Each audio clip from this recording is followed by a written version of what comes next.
Pembangunan sirkuit Mandalika meraih 3 rekor muri. Sebelum kita lanjut, jangan lupa subscribe agar mendapat informasi yang terbaru.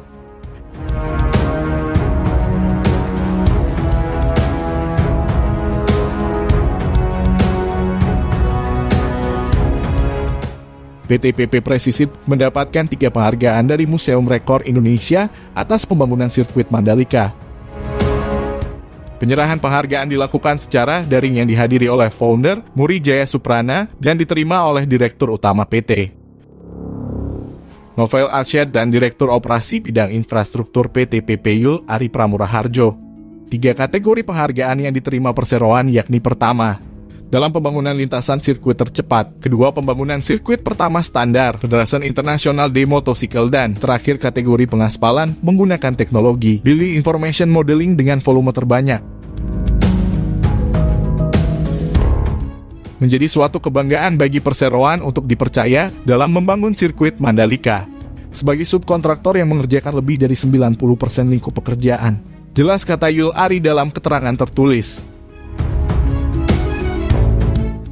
Menurut Yul Ari, PP Presisi dihadapkan dengan beberapa tantangan dalam membangun sirkuit Mandalika tersebut. Salah satunya yakni menyelesaikan pembangunan sirkuit yang didesain oleh MRK1, konsultan asing agar sesuai dengan standar FIM. Selain dituntut untuk menggunakan teknologi BIM.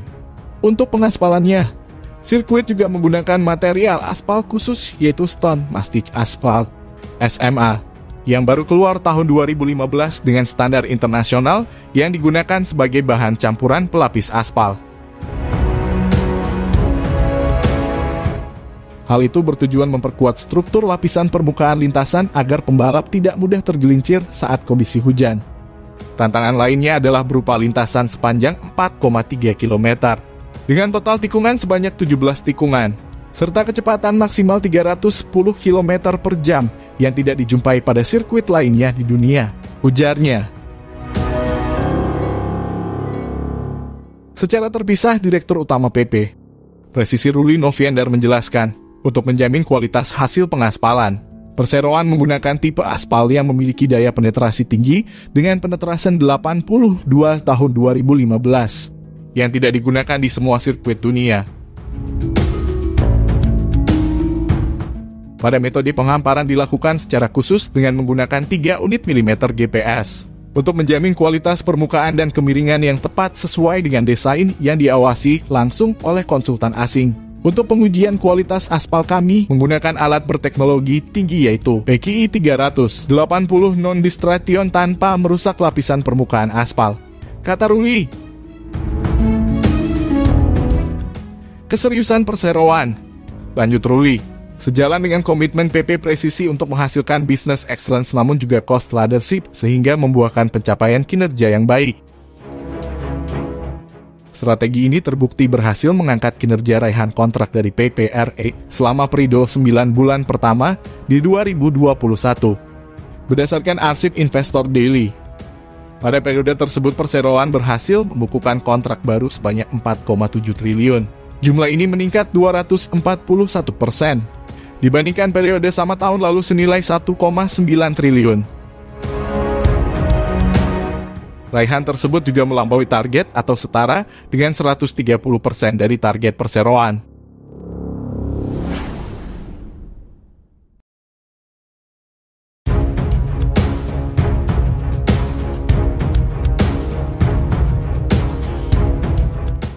Zona runoff krusial bagi sistem safety MotoGP.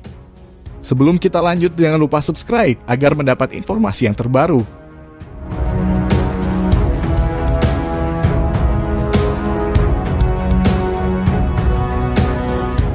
Balapan seru selalu menjadi alasan dan nilai jual yang ingin diumbar Dorna Sports agar jumlah penonton MotoGP lebih semarak. Bukan hanya dari penonton live, namun juga dari penonton di televisi atau melalui internet. Salah satu fasilitas yang dinilai membuat balapan seru adalah menempatkan zona run-off dari aspal, tarmac run-off, agar pembalap yang keluar jalur bisa kembali ke balapan tanpa harus terjatuh.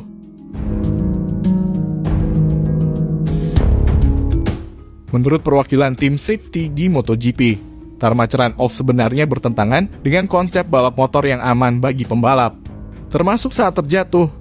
Loris Capirossi dan Valentino Rossi yang jadi duta safety MotoGP pernah menegaskan hal itu.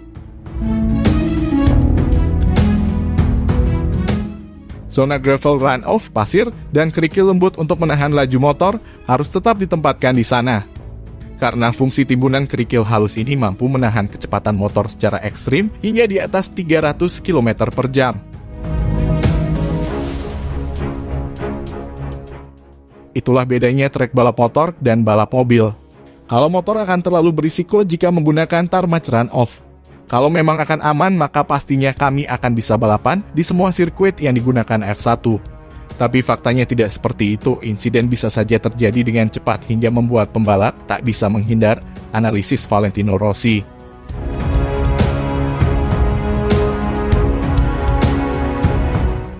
Kejadian lalu yang merenggut nyawa seorang pembalap terjadi pada tahun 2016 lalu di sirkuit Catalunya, Spanyol.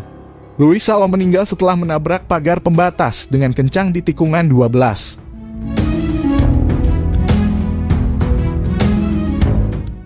Di zona tersebut memang tidak ada zona gravel run-off, sehingga sulit bagi pembalap untuk menghindari benturan keras jika terjatuh kecepatan tinggi. Kombinasi sistem Tarmac Run-Off dan gravel run-off juga banyak dilakukan seperti di sirkuit The Motorland Aragon, Spanyol. Terbaru kini run-off berkilau merah di sirkuit Mandalika, Indonesia. Hingga sekarang, satu-satunya solusi yang diberikan penyelenggara MotoGP adalah mengubah jalur di sirkuit yang memang memungkinkan untuk melakukan hal itu. Namun jika tak ada jalur lain, maka tak ada alasan untuk mengubahnya.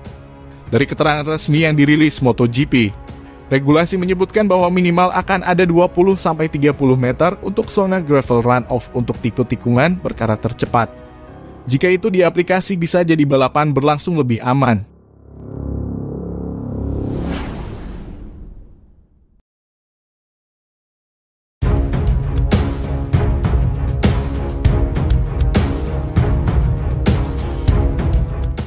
Dorna bukan cuma tunggu sirkuit Mandalika rampung, tapi juga bayaran untuk MotoGP Indonesia. Sebelum kita lanjut, jangan lupa subscribe agar mendapat informasi yang terbaru.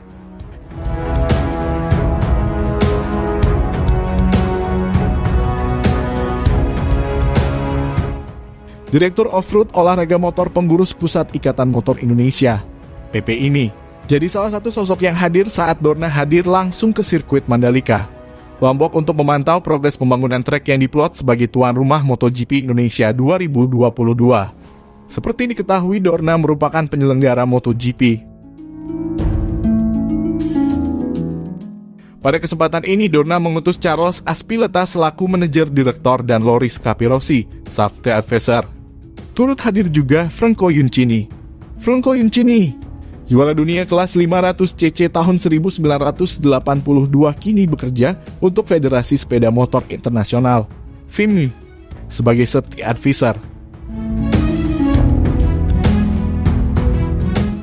Menurut Edi Saputra, pihak Dorna senang dengan proses pembangunan sirkuit Mandalika yang menurut mereka sesuai jadwal. Namun, menurutnya selain menunggu trek rampung, Dorna juga menunggu hal lain dari Mandalika Grand Prix Association, MGPA, selaku promotor MotoGP Indonesia. Adalah bayaran yang harus disetor MGPA ke Dorna lantaran membawa rombongan MotoGP ke Indonesia. Dorna ini orang bisnis. Buat mereka semakin cepat sirkuit selesai, semakin bagus, kata Edi Saputra. Cuma masalahnya mereka kan promotor, yang ditunggu apa sih ya kamu, MGPA, promotor MotoGP Indonesia, harus bayar fee dulu. Masalahnya memang ini, kapan bayarnya? Ini yang ditunggu-ditunggu dan dirindukan mereka lanjutnya. Fee yang harus dibayarkan MGPA kepada Dorna lantaran sudah membawa rombongan MotoGP untuk balapan di sirkuit Mandalika. Menurut Edi Saputra ada di angka 9 juta euro, sekitar 156 miliar. Jadi istilahnya ada fee MotoGP akan datang ke sirkuit Mandalika. Yang saya tahu itu 9 juta euro, tapi itu sudah termasuk menggelar World Superbike, kata Edi.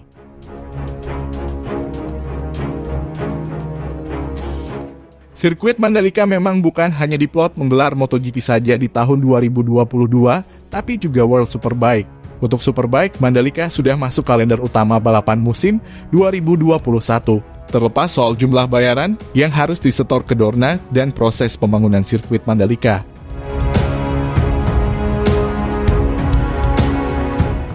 MotoGP Indonesia sudah mendapat dukungan langsung dari Presiden Joko Widodo. Jadi tentunya kita patut optimistis bisa melihat aksi balap Marc Marquez dan kawan-kawan di Indonesia.